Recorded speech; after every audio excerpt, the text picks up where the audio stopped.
চমকের মধ্যে সবথেকে পলিটিক্যালি বড় চমক ছিল ব্যারাকপুরের ক্যান্ডিডেট নির্বাচন। অর্জুন সিং তিনি টিকিট না পেয়ে গেছিলেন বিজেপিতে জিতেছেন, তিনি বিজেপির টিকিটে সাংসদ হয়েছিলেন, ব্যাক করেছেন তৃণমূল কংগ্রেসে। গতকাল দেখলাম তাকে টিকিট দেওয়া হয়নি, পার্থ ভৌমিকের টিকিট দিয়েছেন অর্জুন সিং। ক্ষোভ প্রকাশ করেছিলেন কয়েক ঘন্টার মধ্যেই, তিনি আজকেও কিছুটা কিন্তু ক্ষোভ রেখে দিলেন তার কথার মধ্যে, যদিও বললেন ফিরহাদ হাকিম তার সঙ্গে কথা বলেছেন, কথা হয়েছে ফিরহাদ হাকিমের সঙ্গে, পার্থ ভৌমিকের সঙ্গে কথা হয়েছেন তার, পার্থ ভৌমিক তার বাড়িতে চা খেতে যাবেন। কি ভুল কি ভালো সেটা তো সময় বলবে। এখন এই মুহূর্তে ভুল ভালো শখ কিছু ছিলাম নিশ্চয়ই কালকে, এখন একটু শখ থেকে বেরিয়েছি। শখের জায়গা শখ যেটা হয়েছিলাম সেটা একটু কেটেছে। কেন কিভাবে কাটলো? কেন শখ কেন কাটলো এটা তো কোনো অসুখ নেই, একটু বসে সবার সঙ্গে আনন্দ ফুটি কথা বলে শখগুলো কেটেছে, এই জন্য কোনো ওষুধ খেতে হয় না। आप क्या डिसाइड कर रहे हैं आगे क्या करना है? नहीं, अभी मैंने कोई डिसाइड नहीं किया है और अभी भी मैं डिसाइड करने की स्थिति में भी नहीं हूँ। लेकिन जब तक सभी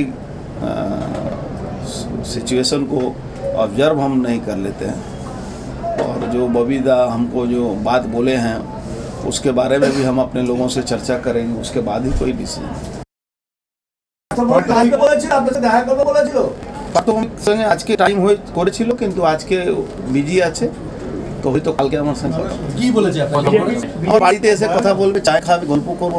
আমরা তো পুরনো বন্ধু না, সিটিং এমপি আছি, তাই তো পার্থ ভৌমিক আমার কাছে আছে যে লড়াই করবে, সে সিটিং এমপি কাছে আসবে, চায় খাবো। আমরা বহুদিন ধরে আমার এখানে আসিনি, কেন বড় নেতা হয়ে গেছে, তো এখন আসবে, কালকে কথা বলবো, একটু পুরনো গল্পগুলো হবে। দেখুন অর্জুন সিং কি করবেন এখনো পর্যন্ত সিদ্ধান্ত নেননি, অন্তত তেমনটাই সাংবাদিক বৈঠকে তিনি জানিয়েছেন। এই স্টুডিও থেকে সাংবাদিক বৈঠক শুনে যতটুকু কানে এলো মনে হয় অর্জুন সিং বললেন তিনি যখন বিজেপির টিকিটে সাংসদ হয়েছিলেন, প্রধানমন্ত্রী যখন সাংসদদের সঙ্গে বৈঠক করতেন তখন প্রধানমন্ত্রী শিষ্টাচারের কথা বলতেন কারোর সঙ্গে খারাপ ব্যবহার করবেন না।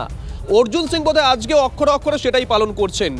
পার্থ ভৌমিকের কথাতেই পরিষ্কার, পার্থ ভৌমিক বলছেন অর্জুন সিং তাকে শুভেচ্ছা জানিয়েছেন। এক্সক্লুসিভ TV9 বাংলায় দেখুন।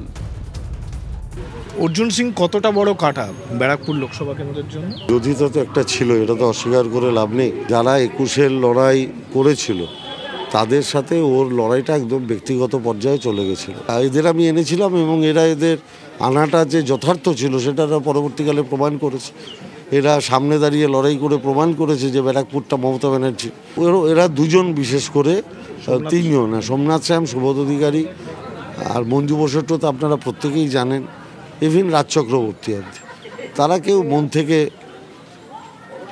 মন থেকে মানতে পারেনি। স্বাভাবিকভাবে দল তখন দেখলো যে এতগুলো বিধায়ক বিরুদ্ধে, তাহলে এই লোকটা প্রথম দিন থেকে দল করেছে, দল কোনো দিন ছাড়েনি, দলের দুঃসময়ও ছিল, দলের কথা ছাড়ার চিন্তাও করে না, তাহলে এই লোকটাকে দাঁড় করিয়ে দিই। আমার নাম ক্যান্ডিডেট হওয়ার পরেও আমি ওকে ফোন করেছি, আমি ওর বাড়িতে যাব বলেছি, ওর সাথে আমার কথা হয়েছে। আমি ওকে বলেছি যে তুমি নিজেও ভালো করে জানো যে আমি এমপি কন্টেস্টিং ক্যান্ডিডেট ছিলাম না, ও নিজেও ভালো করে জানে আমি ছিলাম না। লোকসভা কেন্দ্রে প্রার্থী হওয়ার পর অরুণবাবু কি বললেন, আপনাকে শুভেচ্ছা জানিয়েছেন? আমাকে বললেন তুমি হয়েছো আমি খুশি, কারণ তুমি পলিটিক্যাল ছেলে, তোমার ব্যাপারে আমার ব্যক্তিগতভাবে বলার কিছু নেই। আমি তোমার বাড়ি যাবো, তা বললে এসো, আমি অলওয়েজ ওয়েলকাম। শুভজিৎ, মঞ্জিরা, আশা করি তোমরাও অবজার্ভ করেছো অর্জুন সিং যেভাবে চালিয়ে খেলেন, কোথাও যেন একটু ধীরে ব্যাট করছেন অর্জুন সিং।